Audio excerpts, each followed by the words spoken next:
уште еден BookStar фестивал, BookStar 2023, фестивал на европската литература.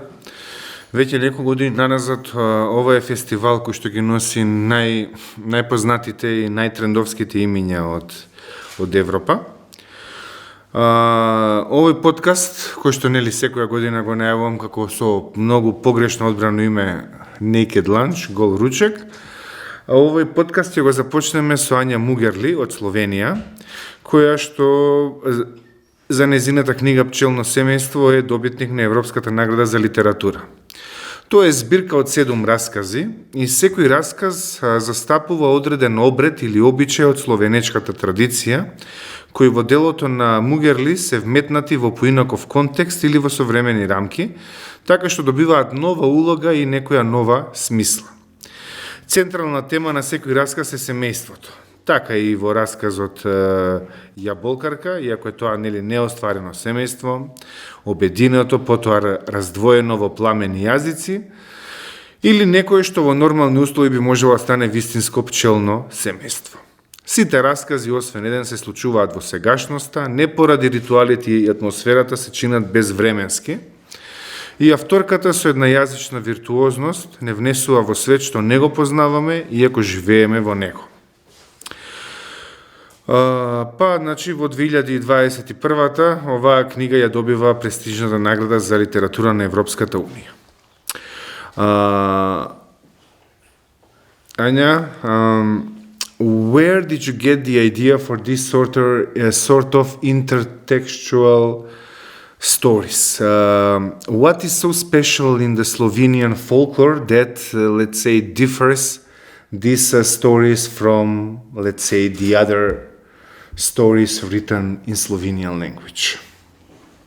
Well, the idea came up when I wrote a story for a literary concourse that talk about one of these rights, Slovenian rights, and then I came up with the idea to write the whole collection of stories, and that each one of these stories should talk about one specific old custom from Slovenian culture. This idea intrigued me because I always liked these things, researching old customs and rites. I feel there's some magic in it, which is maybe missing from nowadays world. And then I started to research because at the beginning I had this specific idea about the atmosphere of this book. I wanted to be a little bit gloomy and mysterious.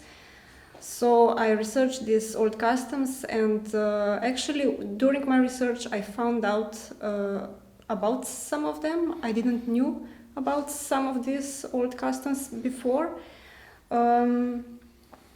These customs mainly talk about these taboo topics like death, for example. But although these stories may be a little bit dark, I think there's also like a light in each of one of these stories. You mentioned the folklore. In one of the stories, I kind of liked that one because the Slavic mythology, maybe it's not built in a high hierarchy like the Greek or the Norse mythology or the Roman mythology, but has a quite developed system of demonology, a lot of spooky creatures. In one of the stories, you are writing about Krivopeta or Krivopetica. Yes. This is the first time, even though I was studying Slavic mythology and demonology as a part of my South Slavic studies, this is the first time that I heard about this creature. Could you tell us more about it? Because it seems, like you said, it's a little bit scary, mysterious, eerie feeling that people got when they read it. And Davor Stojanovski, the translator, he did a great job with those verses that he translated and put it in a perfect rhyme.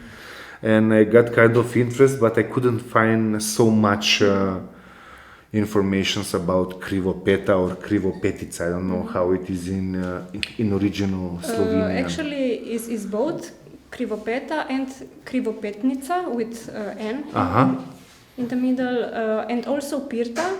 This is another name for this mythological creature. I found out about it during my research. I didn't know about it before, even though this creature is known in the area very near from where I live. I'm from the western part of Slovenia. It's Nova Gorica, right? Yes, if I'm not mistaken. Nova Gorica. And this creature, this Krivopeta, is well known in Kanalska Dolina, Canal Valley, which is actually on the other side of the border in Italy, but where this Slovenian minority lives. Yeah, but it's later I found out that it's also known in the western part of Slovenia, actually also in Austria. I liked about this Krivopeta because it's a very ambiguous creature. She, about her, they say that she likes to help people, that she's like a good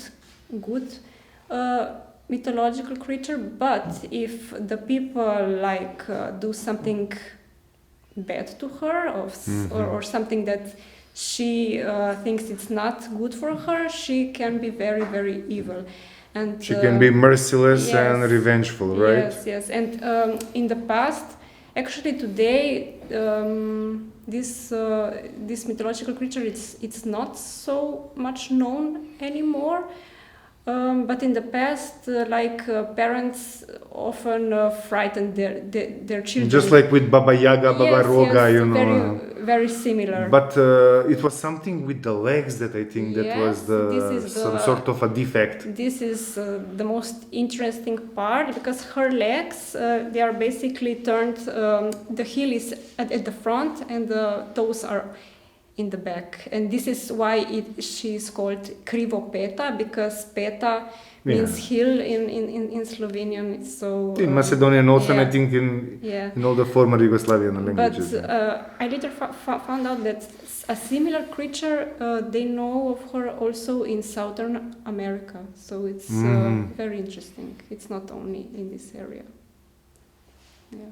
Well, I don't think that. The folklore maybe didn't have so much contact, I mean Slovenian and South American, but maybe as a development of mythology they have the similar but creatures. Nowadays, especially in this area, in the western Slovenia, they use this Krivopeta like a way in cultural tourism. So they actually have like this path where Krivopeta should live, and they take the people who want to see it and they show them, and they talk about this. Is it a creature that lives in the woods? Yes. Always the woods are, the perfect place for this.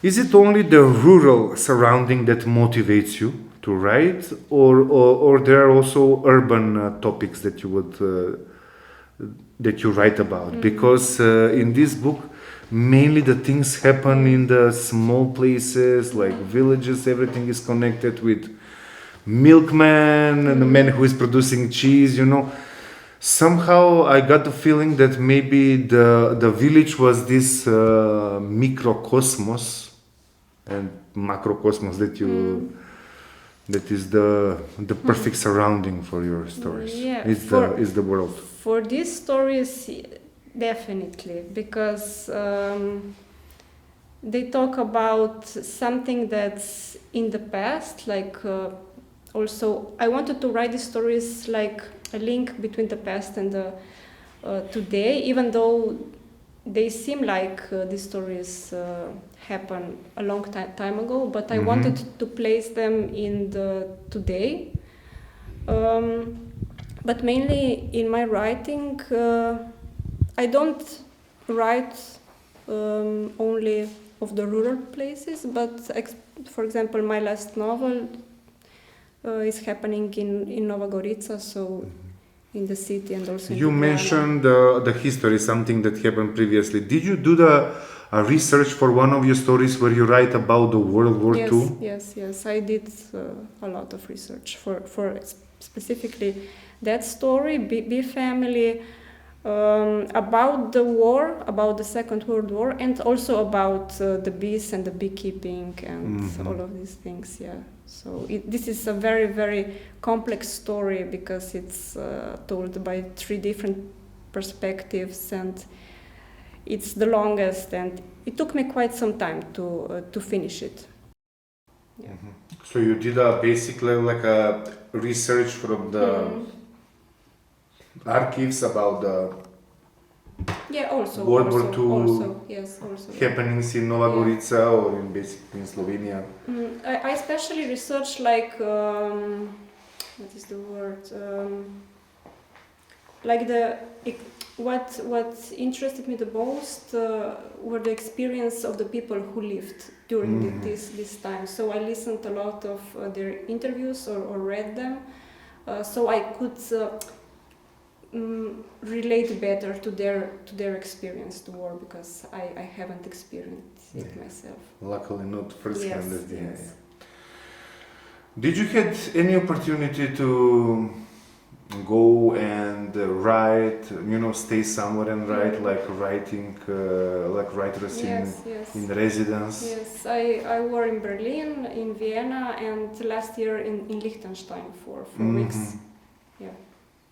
Is it helpful, if you have the time, or maybe being in Vienna, you can, it's not helpful, right? Because it's much better if you're somewhere from God-forsaken place in order to write, to have the tranquility to write, right? When I was in Berlin and Vienna, I didn't write at all, if I'm honest. But last year, when I was in Liechtenstein, Liechtenstein is a small country. There isn't much to do actually there. I was in a small town called Balzers in the south of Liechtenstein, and yes, I wrote a lot there. Yes, because I was in this very interesting house called Turmhaus. It's like this house from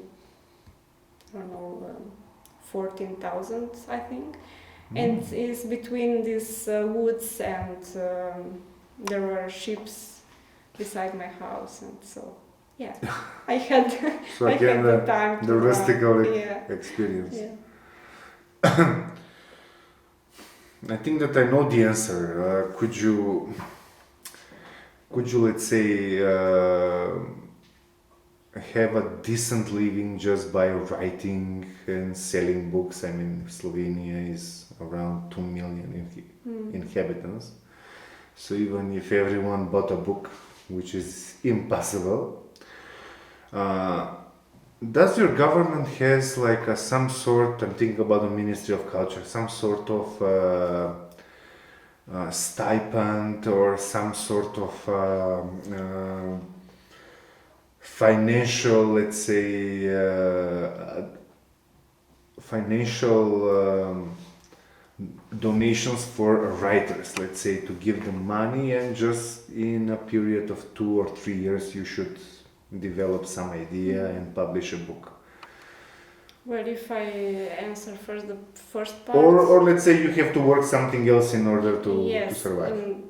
I don't think in Slovenia it's possible to live only by writing. There are only a few of them maybe, but mainly writers work as translators. Myself, I work as a proofreader and an editor. I also teach Slovene language for foreigners sometimes. But I have to say, since the European Prize for Literature, it helped a lot, because now I became more visible in this literature scene in Slovenia, so I get maybe more attention and more interviews, and also financial support. Our government is publishing every year a concourse for a stipendium. I don't know if this is the exact word in English. And you can apply if you are self-employed in culture, as I am. If you are working somewhere, if you are employed, you can't, of course, because you have a job and you have a pay. But if you are self-employed, you can apply, and you basically have to write your references and your plan on what you want to work. Why do you need this money? And if they think it's good, if you have enough references, they give you some money, and you can apply. I think 3 years. In a row, and then you can't, I think, something like that, yeah.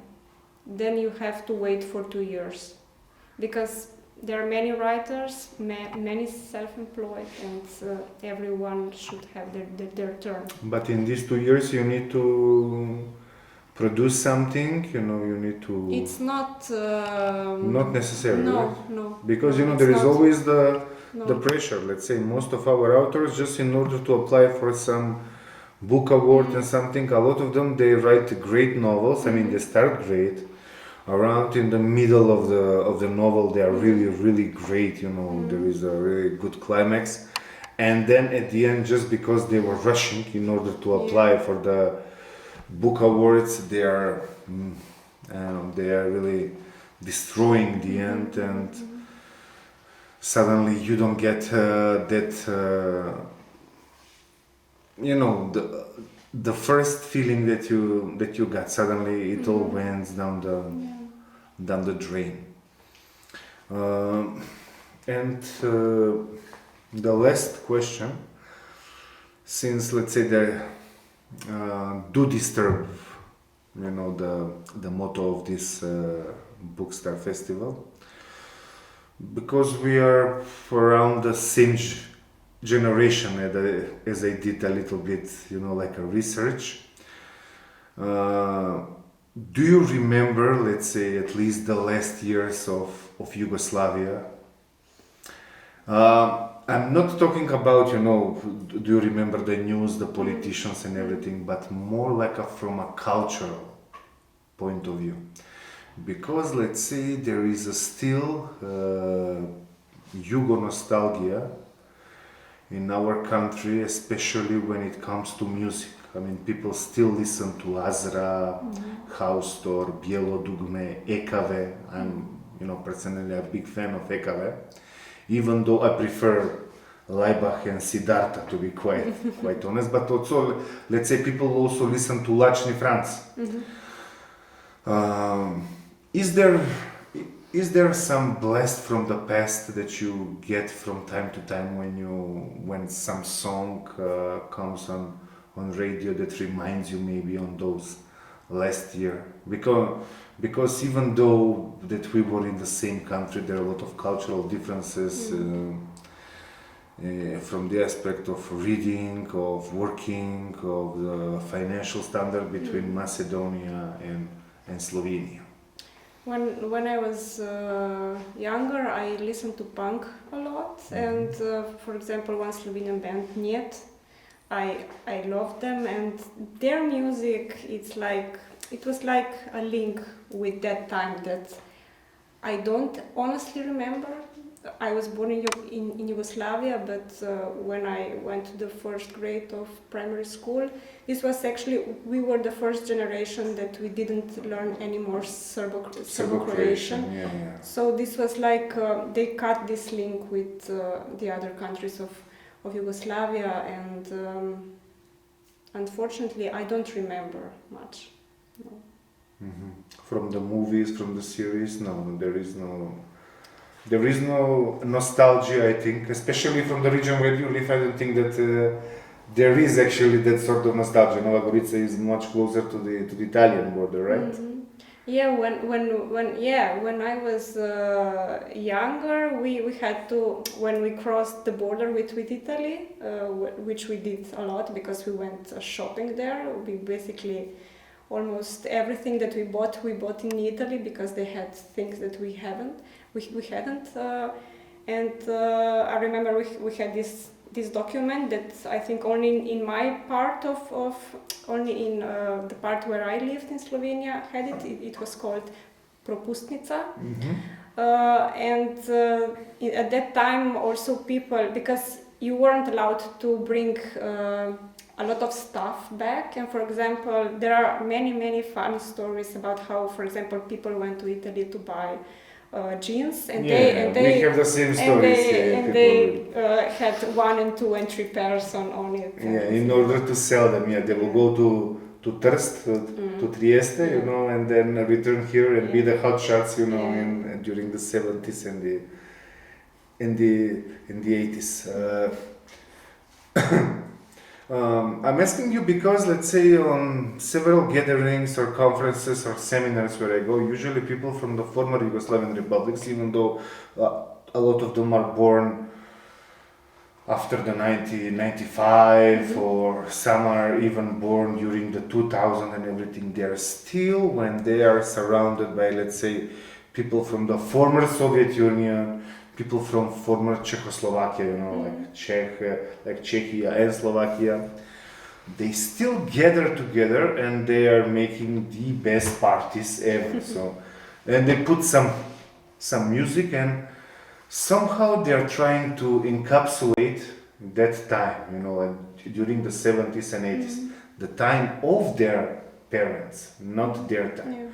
So basically they are reliving their parents' dream that might, without the splitting and without the wars, of course, that happened.